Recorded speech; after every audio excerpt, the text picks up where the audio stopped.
Welcome back to Menopause Mastery. So, I'm going to guide you through what I consider to be the 5 absolute foundational things that you should do to get rid of MenoBelly. We are in the middle of January 2025, and I know that this is always on the list. And I want you to know that this is 5 dietary changes, very basic things that everybody can do that not only will help get rid of menopause belly, but will help you feel better and reduce your risk for disease in the long term. So, the first and foremost today is the dietary intake of fiber. So many women, like I said, notice an increase in belly fat during that transitional phase between perimenopause and menopause. In the very beginning of that transition, we often see weight gain, particularly around the abdomen and the hips and thighs, especially on the outside of the muscle tissue. So I call that the jiggly bits, the parts that you feel that you don't really love. We often see that start to increase in your late 30s or early 40s as estrogen is elevated relative to the actual other sex hormone, progesterone. Now, what are some of the important things that you need to know? So, number one is just caloric reduction and increased caloric burn through exercise, i.e., eating less and exercising more, does not get rid of the visceral fat that we see on women in menopause. Yes, women, your metabolism has changed. And if you haven't listened to the episode at the very beginning of this year, this is your metabolism on menopause, I highly recommend going back and listen to it because it is all of this science that explains what's really going on. Number two, what I can tell you is one of the biggest determinants of longevity and health span is the amount of muscle mass you have on your frame.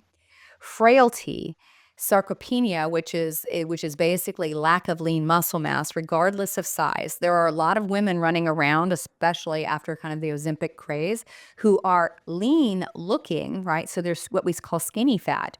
They may be small in stature, but they actually lack lean muscle mass.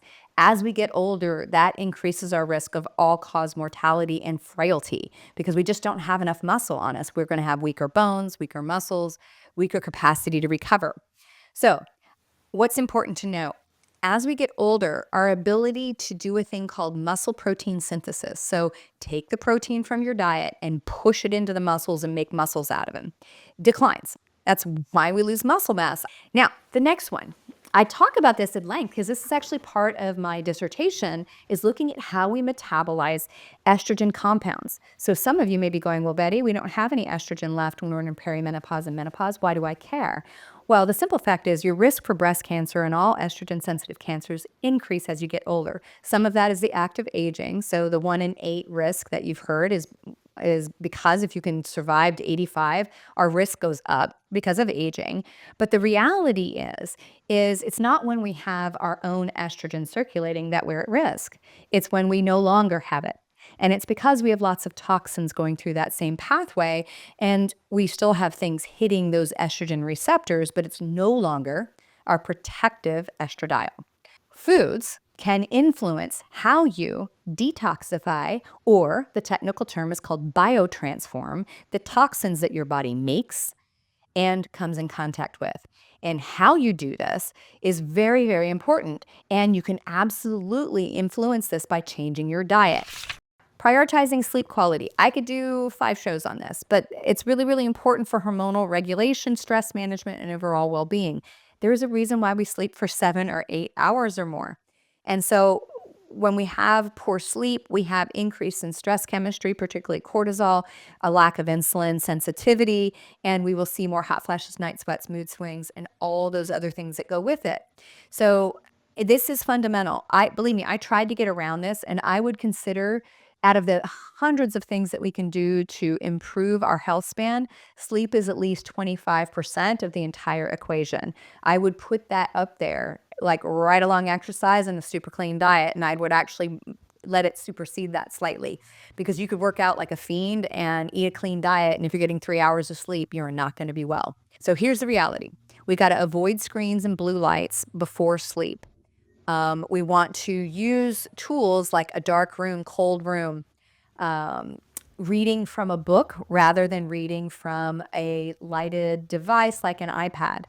And you can also use light to do this. Using amber lighting that mimics, think of it as like a campfire, actually induces sleep activity by changing the wave of the light coming in through the eye. Now, the last one I want to talk about today is hydration. Now, hydration gets a lot of airplay and it's got a lot of misinformation out there. Hydration's all about the amount of fluid and water that you take in. That includes what you drink, um, offset by how much, things that you might drink that may cause you to excrete more fluid. Like if I drink a lot of coffee, I'm going to pee out a lot of fluid. So I need to offset that with the fluid I take in. But also, your fruits and vegetables have water in them too. So they count towards your fluid intake. And so the more fruits and vegetables I have, the more I am going to hydrate. So hydration is really, really important because it has an impact on things like hot flashes, night sweats, metabolism, body fat gain, particularly abdominal fat.